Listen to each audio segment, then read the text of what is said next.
Di negara hukum, ada satu mekanisme yang seharusnya menjadi titik akhir dari semua perdebatan, yakni pengadilan. Bukan opini, bukan klarifikasi sepihak, bukan juga narasi yang berulang-ulang di media, tapi pembuktian terbuka, terukur, final. Lalu pertanyaannya sederhana, kenapa untuk isu sebesar ini justru tidak pernah benar-benar dituntaskan di sana? Karena setiap kali sebuah perkara tidak dibawa ke ruang sidang, yang terjadi bukanlah ketenangan, melainkan akumulasi tanda tanya. Dan publik seperti biasa tidak suka ruang kosong.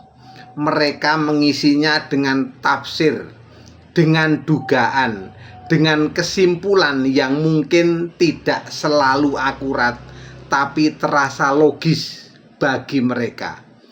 Ini bukan soal benar atau salah semata. Ini soal persepsi yang dibiarkan tumbuh tanpa kendali. Karena dalam logika publik, transparansi itu sederhana. Jika sesuatu bisa dibuktikan, maka buktikan. Jika tidak dibuktikan, maka pertanyaan akan terus hidup. Dan semakin lama pertanyaan itu tidak dijawab, semakin kuat ia berubah menjadi keyakinan.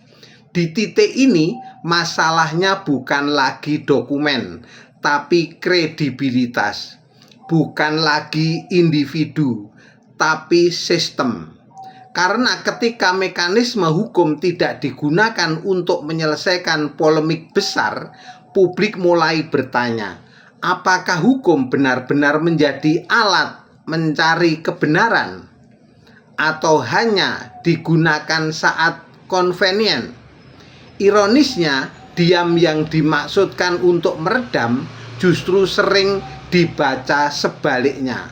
Bukan sebagai ketenangan, tapi sebagai sesuatu yang ingin dihindari.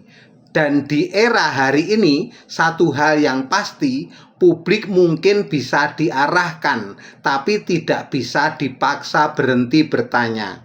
Karena semakin sesuatu tidak diuji, semakin ia terasa layak untuk dicurigai.